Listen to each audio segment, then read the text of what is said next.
What if I told you that right now, in August 2026, there are five side hustles making people between $50 and $200,000 a year, and 95% of people have never even heard of them? I'm talking about income streams that don't require you to trade hours for dollars, don't require a massive audience, and don't require you to ask your rich uncle for connections. But here's the catch.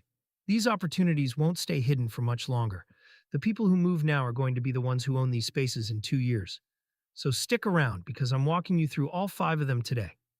Look, I get it. Everyone and their mom is telling you to start a YouTube channel, flip houses, or build a coaching business. And sure, some people make money that way. But here's what nobody talks about. Those markets are absolutely saturated right now. The barrier to entry on traditional side hustles has gotten ridiculous. You need perfect lighting, a personal brand, months of content before you make a dollar, and honestly, a bit of luck. Meanwhile, the economic climate in 2026 is telling us something really interesting. We've got the Fed still considering rate hikes in September according to the latest minutes, bond yields are climbing, and stocks are getting rattled. The S&P 500 is up 2.4% this month, but we're seeing some serious volatility underneath the surface. This is creating gaps, real opportunities. And the smartest money is moving into things that don't care about the stock market. So what's the common thread between the five side hustles I'm about to show you? They all exploit a gap between what's in high demand and what's easy to supply. They're all low overhead, and they all can scale without you burning out. Let's dive in. First up, AI content arbitrage networks. Here's how this works, and I want you to really pay attention because this one's already generating serious money for people who understand it. What you're doing is identifying high-performing content that exists in one format or one platform, and you're using AI to repurpose, optimize, and distribute it across other platforms where the original creator isn't present. Sound boring? It's not. Let me give you the real example. There are thousands of YouTube creators making really high-quality educational content about investing, fitness, and business. Their videos get 50,000 to 500,000 views. But they're not on TikTok, not on Instagram Reels, not on YouTube Shorts.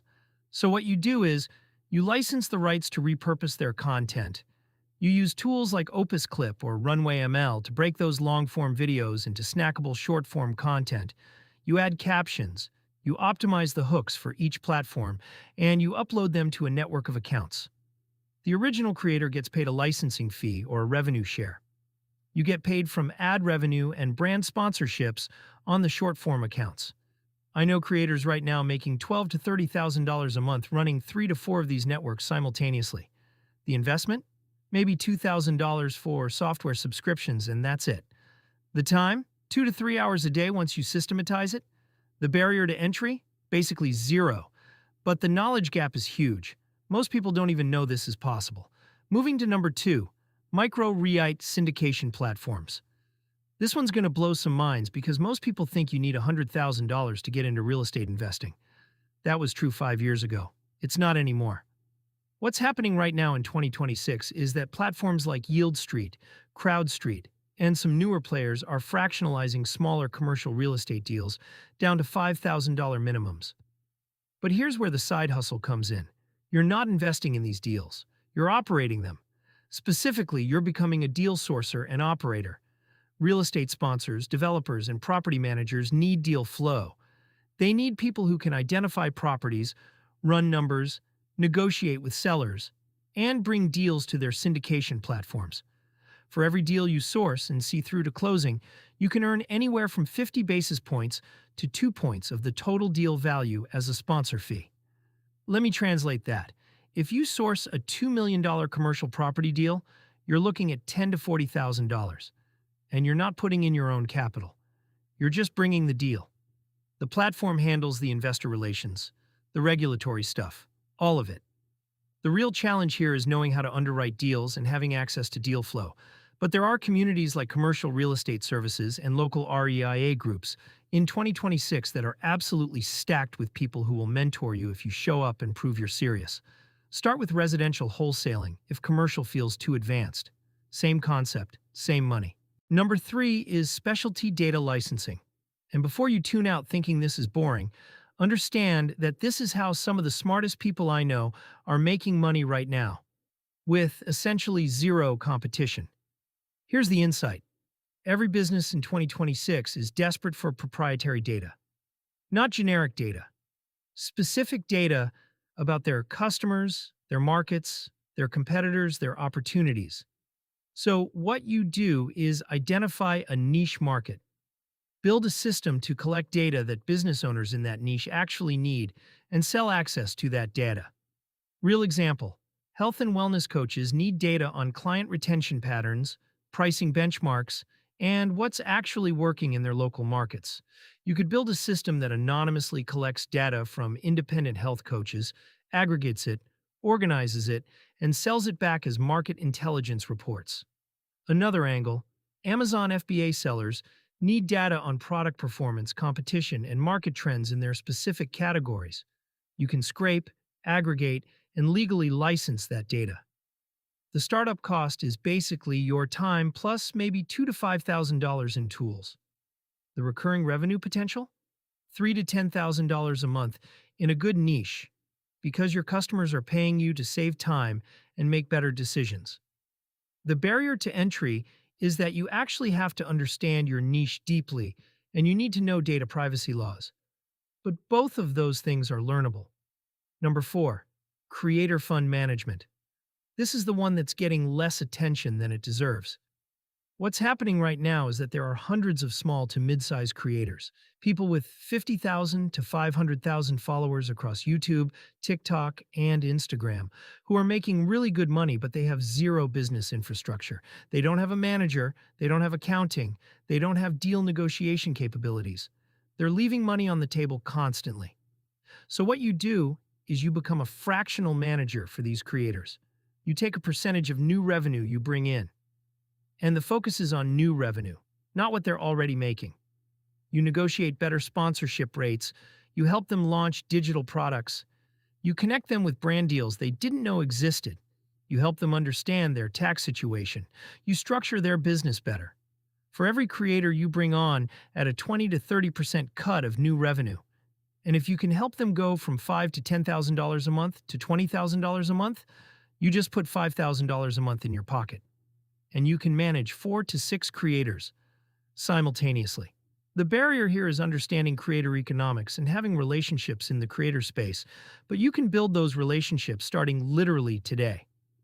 There are creator communities everywhere in 2026. Last one, and this might be the one that resonates most with people who want something that feels more tangible. Niche community infrastructure. This is a play on the fact that passionate communities will pay for the right tools and spaces. Here's what's working right now. Identify a passionate niche with spending power. Could be cryptocurrency traders, real estate investors, coaches, designers, whatever. And build the infrastructure that community actually needs but doesn't have. This could be a membership community with curated content and networking. It could be a newsletter with aggregated, analyzed information that saves people hours of research. It could be a database or directory of vetted service providers in that niche. It could be a marketplace.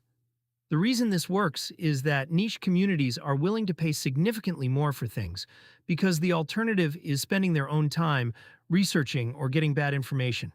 I know someone running a membership for e-commerce brand owners. 97 members at $199 a month. That's $19,000 a month in recurring revenue. They spend maybe 5 hours a week on it. Started 6 months ago. The barrier. You need to genuinely understand the community deeply, and you need to be willing to provide actual value. But if you're in that community already, you're halfway there. Now here's the question everyone's asking. Which one should I start with? The answer depends on your situation, but if I'm being honest, I'd start with AI content arbitrage networks or specialty data licensing. If you want something you can start testing this week. Both require minimal investment. Both can generate cash flow in 60 to 90 days if you execute well, and both teach you principles that make you better at business overall. The real estate and creator management angles have higher ceilings but slower ramps. Community infrastructure is the long game, but it's the most defensible long term. Here's what I want you to do right now. Pick one of these 5. Not because you're committing to it forever, but because you're going to spend the next week researching it, finding people who are doing it successfully, and understanding the first step. Don't try to do all five. That's the mistake that kills momentum. Pick one. Go deep. The financial landscape in 2026 is telling us that traditional employment and traditional side hustles aren't going to compound your wealth the way they used to. But these five? These are the edges. These are where the real wealth transfer is happening. And the people who move now are the people who own these spaces in 5 years. If this video helped you see possibilities you didn't see before, subscribe to Money Mindset TV and hit that notification bell. We drop videos every week about the side hustles, investing strategies, and wealth-building principles that actually work in 2026. And comment below, which of these 5 side hustles are you going to research this week? Let me know. I read all the comments, and I want to see where your head's at. Thanks for watching, and I'll see you in the next one.